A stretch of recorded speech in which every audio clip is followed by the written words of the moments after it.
बच्चों, day by day आप video के माध्यम से पढ़ रहे हैं। जैसा कि आपने कल पढ़ा इंग्लिश ग्रामर, और आज जो पढ़ेंगे वो व्याकरण, हिंदी व्याकरण। अब प्रश्न ये आता है, व्याकरण किसे कहते हैं?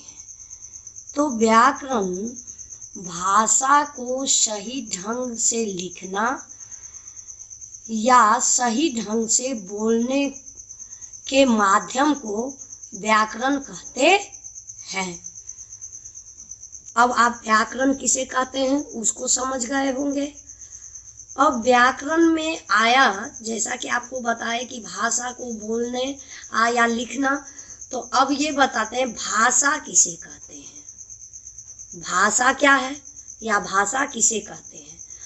तो भाषा यह है अपनी बात दूसरे को बताने तथा दूसरे की बात जानने के लिए जिस साधन का उपयोग करते हैं उसे हम भाषा कहते हैं। अब भाषा भी हम यहाँ जान गए।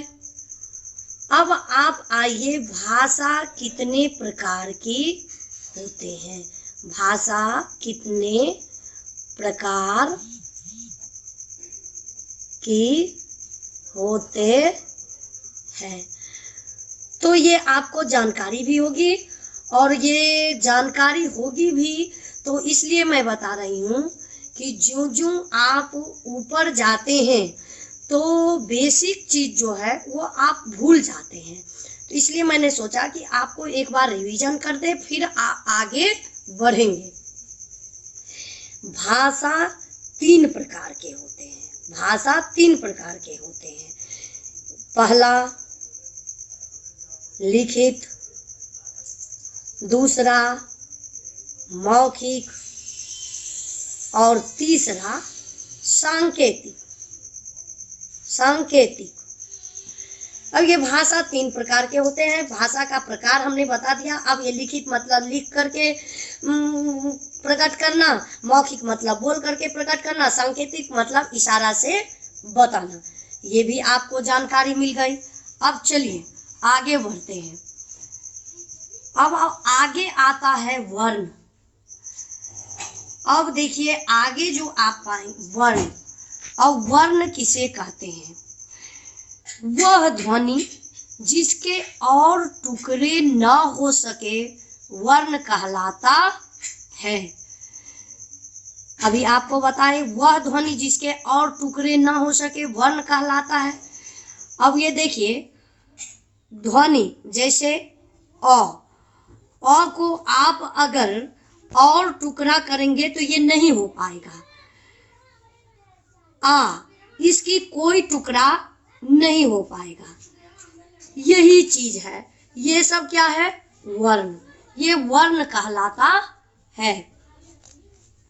अब आइए वर्ण के प्रकार। वर्ण कितने प्रकार के होते हैं? वर्ण दो प्रकार के होते हैं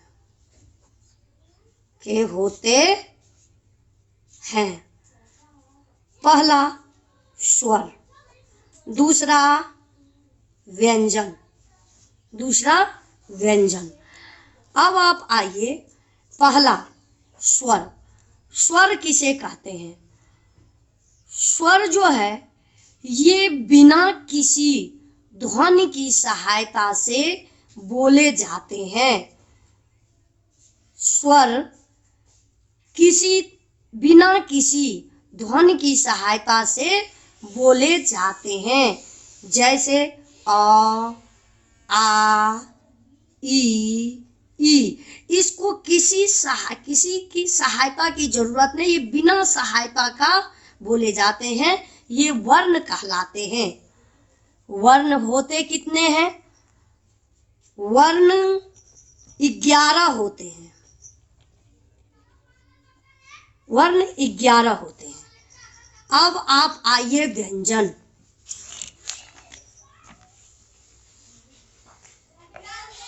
अब ये व्यंजन किसे कहते हैं? व्यंजन स्वर की सहायता से बोले जाने वाले वर्ण व्यंजन कहलाते हैं। यहाँ फिर एक बार रिपीट कर दें। स्वर की सहायता से बोले जाने वाले वर्ण व्यंजन कहलाते हैं। जैसे य, जैसे फॉर एग्जाम्पल य जो है ये इसको सहायता मिला है, य हलंत प्लस अ, ये इसको अ की सहायता लेना पड़ा है तब ये य बना है। र को सहायता लेना पड़ा है, र हलंत धन अ, तब जाकर के ये बना है र। अब आप समझ गए होंगे कि व्यंजन किसे कहते हैं। अब व्यंजन होते कितने हैं? व्यंजन 33, व्यंजन 33 होते हैं, 33 होते हैं। और कुल मिला करके स्वर और व्यंजन मिला करके कुल कितने हैं? 44।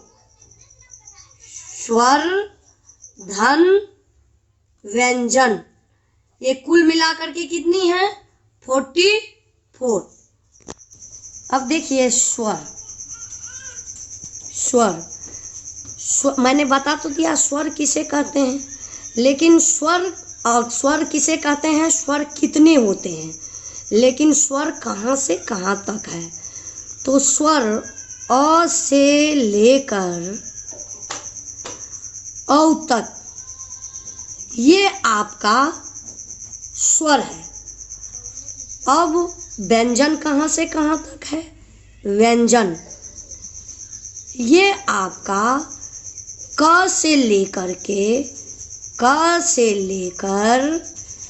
ज्ञ तक ये आपका व्यंजन है। अब देखिए स्वर और व्यंजन के बारे में फिर आप जाने स्वर कहाँ से कहाँ तक है और व्यंजन कहाँ से कहाँ तक है। स्वर कितने होते हैं वो भी बता दिए, व्यंजन कितने होते हैं वो भी बता दिए। अब ये बच रहा है, एक आता है संयुक्त व्यंजन। संयुक्त व्यंजन, अब देखिए संयुक्त व्यंजन किसे कहते हैं? दो वर्णों के मेल से बने अक्षर को संयुक्त व्यंजन कहते हैं। फिर से एक बार सुन ले, संयुक्त व्यंजन किसे कहते हैं? दो वर्णों के मेल से बने अक्षर को संयुक्त व्यंजन कहते हैं। जैसे उदाहरण के लिए, उदाहरण छ ये जो बना है ये दो अक्षर के मेल से बना है, क हलंत धन श, ये दोनों मिल करके बना है छ। दूसरा उदाहरण ले ले, त्र ये दो अक्षर के मेल से, दो अक्षर को जोड़ने से, जैसे त हलंत धन र, ये दो त और र को जोड़ने से त्र बना है। दो अक्षर को मेल से जो शब्द बनता है, उसे अक्षर बनता है, उसे हम संयुक्त व्यंजन कहते हैं। अब आप देखिए, जैसे स्वर में हमने आपको बताया है कि अंग और अह यहाँ छूटा है, जो स्वर में न स्वर में आता है और न ही व्यंजन में आती है। अंग और अह ये दो अक्षर आपका छूटा हुआ है। आपके मन में प्रश्न उठेगा, ये दो अक्षर किस में आता है? न ये तो स्वर में आया और न ही व्यंजन में आया। तो आइए अब इसको बताते हैं, ये क्या है? अंग और अह क्या है? अंग और ये अह, ये दो क्या है? देखिए, वर्ण का एक तीसरा प्रकार है जो है अयोग, अयोगवाह। अब देखिए वर्ण के ये तीसरे प्रकार अयोगवाह में क्या आता है? अयोगवाह में आता है अंग और अह, ये दोनों जो है ये अयोगवाह है। अब ये देखिए अंग और अह का प्रयोग कहाँ करते हैं कि कैसे करते हैं? तो अंग का प्रयोग हम अनुनासिक तथा अह का प्रयोग विसर्ग के रूप में करते हैं। यहाँ एक बार फिर जान लीजिए, जैसे आपको हमने बताया कि स्वर अ से लेकर के औ तक होता है और व्यंजन क से लेकर के ज्ञ तक आपको हम बताए। तो अब छूट तो अंग और अ ही रहा था। जो अंग और अह आपको अब हम बता दिए वो अयोगवाह वर्ण के टाइप में आता है। अब देखिए अंग का प्रयोग अनुनासिक। ये अनुनासिक क्या होता है? अनुनासिक जिसका उच्चारण हम नाक से करते हैं। जैसे उदाहरण के लिए चांद, इसका उच्चारण जो है वो नाक से होता है। दूसरा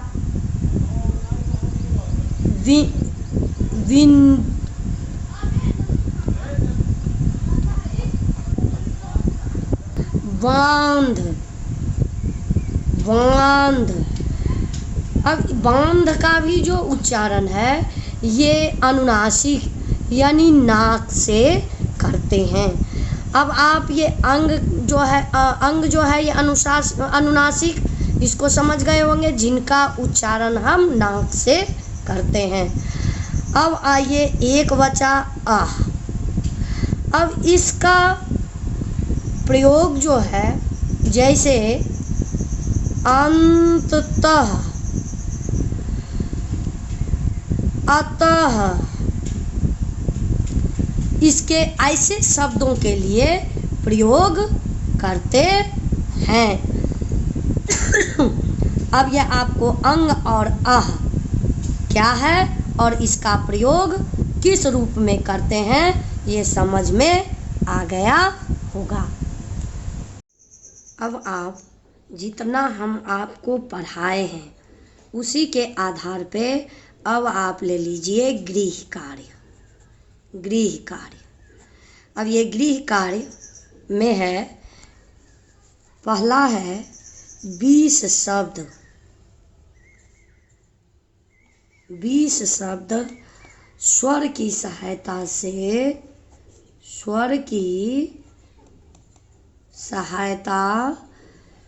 से बोले जाने वाले लिखिए। दूसरा नंबर 2,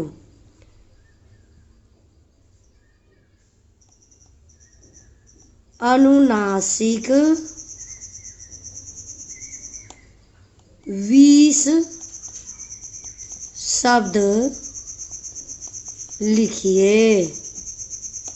नंबर 3, 50 शब्द लिखिए और उनका वर्ण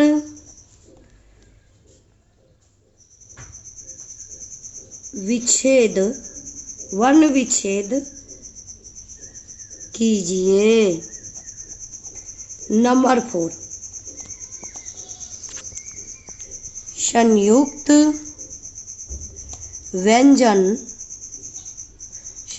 व्यंजन से बनने वाला 20 शब्द लिखिए। इतना ये आप होमवर्क करेंगे और वर्क पूरा करने के बाद ये आप मुझे 5 मई 5 मई को ये वर्क आप मुझे दिखाएंगे।